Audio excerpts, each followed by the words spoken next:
According to the United States Department of Veterans Affairs, each day, 22 veterans pass away from suicide. Most common mental health disorder among veterans is PTSD and depression. 14% to 16% of U.S. service members who were deployed to Afghanistan and Iraq have struggled with PTSD and depression. With this public service announcement, we hope to spread awareness about veterans and their mental health. Furthermore, to get the perspective of a military veteran, we're interviewing Professor Grace Senecal, Associate Professor of Health and Human Services at Assumption University. This is my 6th year at the college, or at the university, and excited to do the interview with you all. Awesome. What is your military background? Joined the Army Reserves in March of 2013. So I've been in for 11, going on 12 years now. It'll be 12 years in March. I'm a medical officer, patient administrative medical officer, field administrator, and for basically the last 5 or 6 years of my Army medical officer career, I've been either the executive officer or the commanding officer of a forward resuscitative surgical detachment. FRSDs are like they're called Role 2 medical care in the military.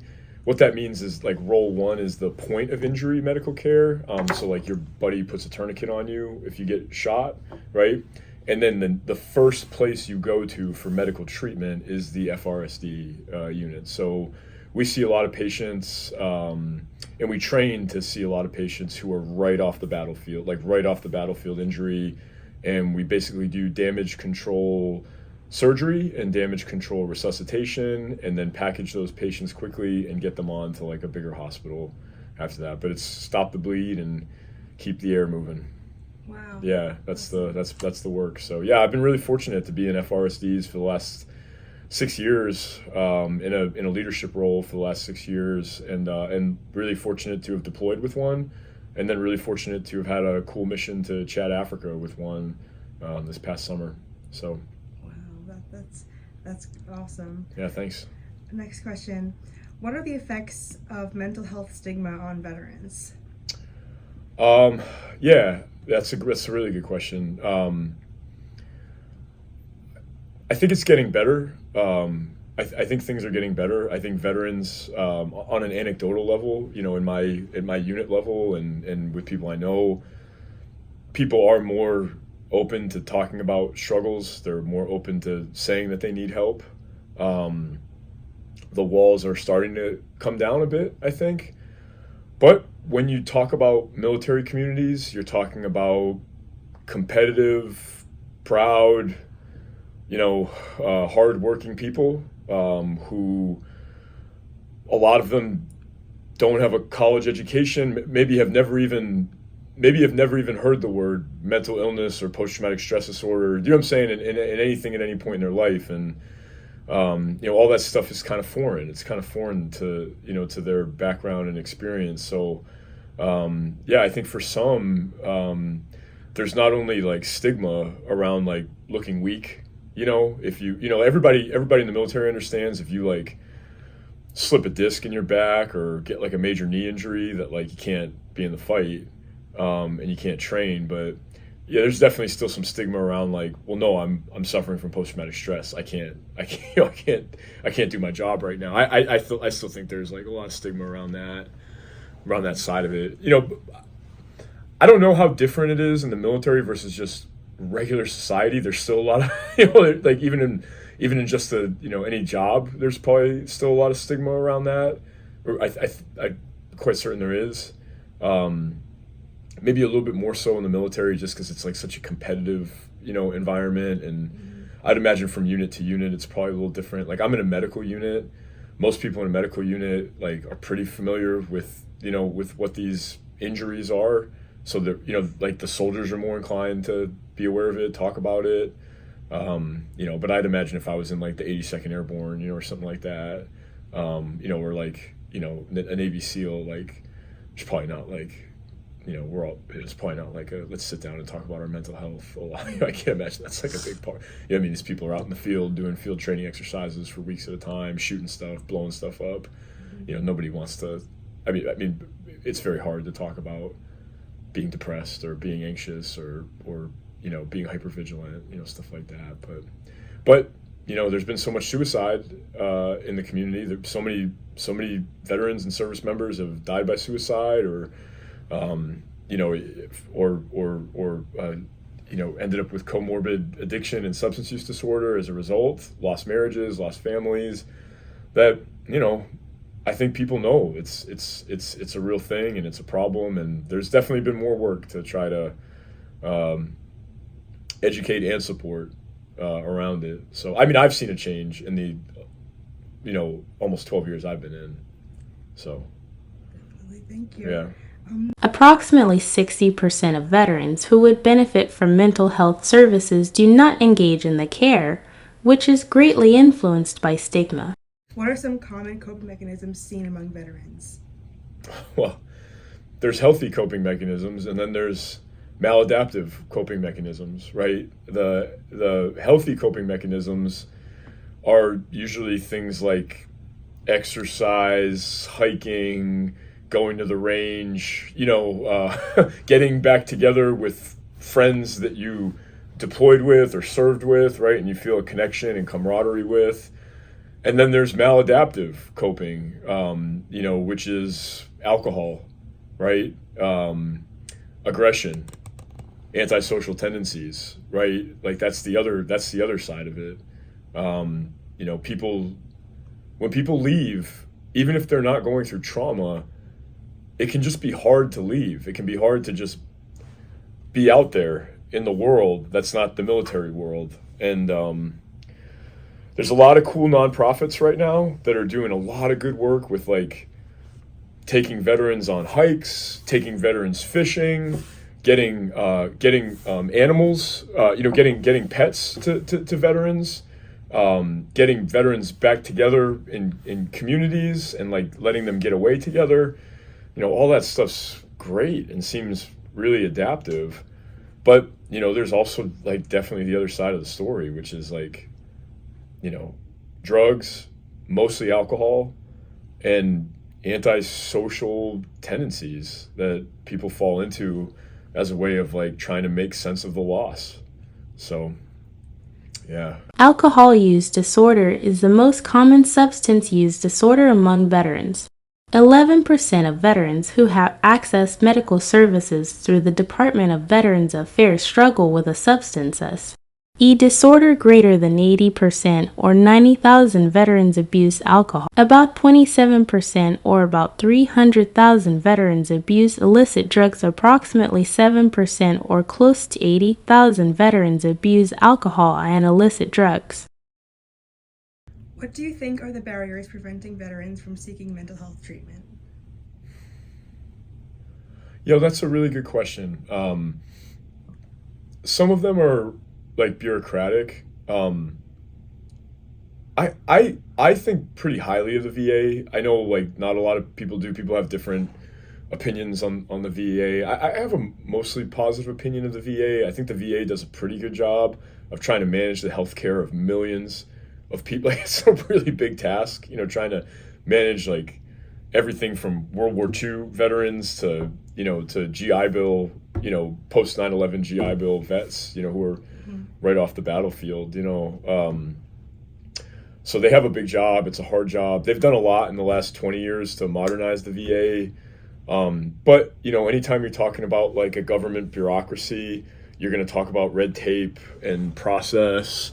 And it's not always like super quick to get care, right? But it's gotten better. I think the biggest barrier, like there's like probably a couple. Like one, a lot of people who join the military are from rural parts of America. There's not a lot of medical services in general. If you're living in the middle of, if you're living in Western Kansas, you know what I'm saying? Or like how many hospitals are there? How many outpatient clinics are there? I mean, it's tough, but a lot of people who join come from, they don't, a lot of people who join don't come from Boston, right? They come from Western Mass, right? Where they don't come from New York City. Not a lot of people who join. Some do, but they come from upstate New York, right?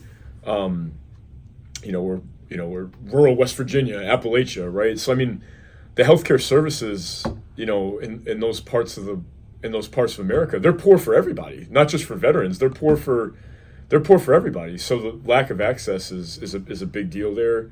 Bureaucracy is a deal with the VA, but I still think probably the biggest limiting factor, and this is just my opinion, I could be wrong, but it's probably just the culture. It's probably like the biggest limiting factor. Like, there's just not, it's a hard thing to have like a competitive, kind of masculine culture, and then have a bunch of people saying like, I need help. I don't, my marriage isn't going well. I almost hit my kids the other day. I'm drinking too much. Like, these are not easy things for people to, failures, and again, this is not a failure on part of the person, but it feels like failure. You know what I'm saying? I think for some people it feels like they're failing or they're quitting, by giving it. In reality, it's just the opposite. You're finding a way out, by doing that. But that's a hard thing to get people to wrap their head around. I don't know. It's gonna take time. Most common barrier is stigma, the idea that receiving mental health help shows weakness and works against the values of the military values include strength and resilience. What are some resources for veterans who are struggling with their mental health?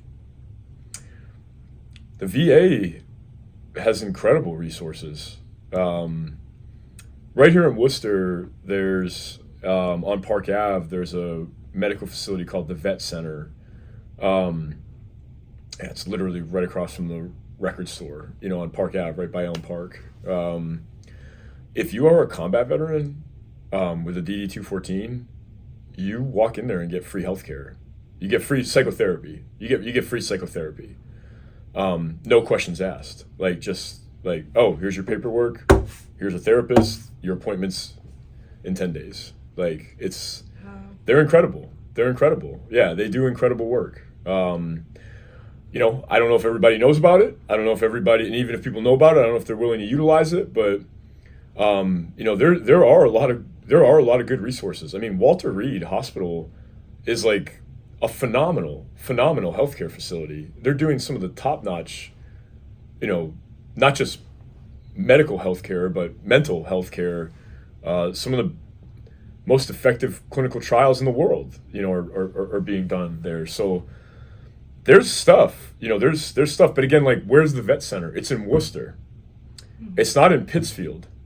Do you know what I'm saying? Well, who are the kids that are most likely to join the military? Kids who grew up in Worcester or kids who grew up in Pittsfield?